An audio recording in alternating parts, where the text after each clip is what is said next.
آقا کریم معراج کی رات گئے تو وہاں مختلف لوگوں کو مختلف عذابوں میں مبتلا دیکھا.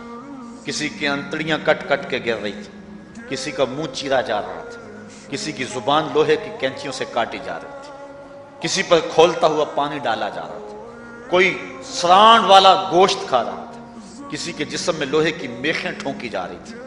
لیکن ایک قوم کو حضور نے دیکھا، ایک بھاری پتھر سے ان کا سر کچلا جاتا ہے اور پتھر کے واپس آنے تک دوبارہ صحیح ہو جاتا ہے، پھر کچلا جاتا ہے.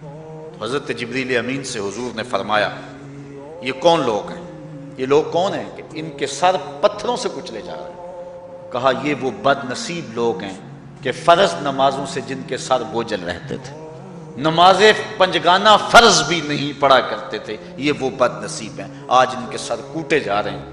یہ تھوڑی سی زندگی ہے، تھوڑی سی زندگی ہے. 60-70 سال بڑی زندگی ہو وہ مگر نصیب ہو جائے تو پتہ نہیں ہے کہ کل ہمارا آنے والا کہاں ہے. کتنا غافل اور بد نصیب ہے وہ شخص کہ جس کو سجدہ نصیب نہیں ہے. سجدہ تو بندگی کا نام ہے. زندگی آمد برائے بندگی، زندگی بے بندگی شرمندگی. بندہ تو ہے ہی بندگی میں. کسی شخص نے راستے میں جاتے جاتے چائے کی پیالی پلا دی ہو نا بازار میں، تو ہم جب بھی اس گلی سے گزرتے ہیں اس کو سلوٹ کر کے جاتے ہیں، السلام علیکم. یار اس سے بڑے سلام لیتے ہو، یہ بڑا محبت والا ہے، بڑے اخلاق والا ہے. یار جس نے چائے کی پیالی پلا دی ایک مرتبہ، اس کو تو جاتے آتے سلام کر کے جاتے ہو.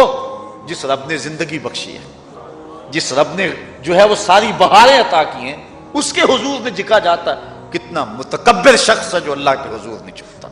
اللہ اکبر. کہا یہ وہ بد نصیب لوگ ہیں فرض نمازوں سے جن کے سر بوجھل رہا کرتے.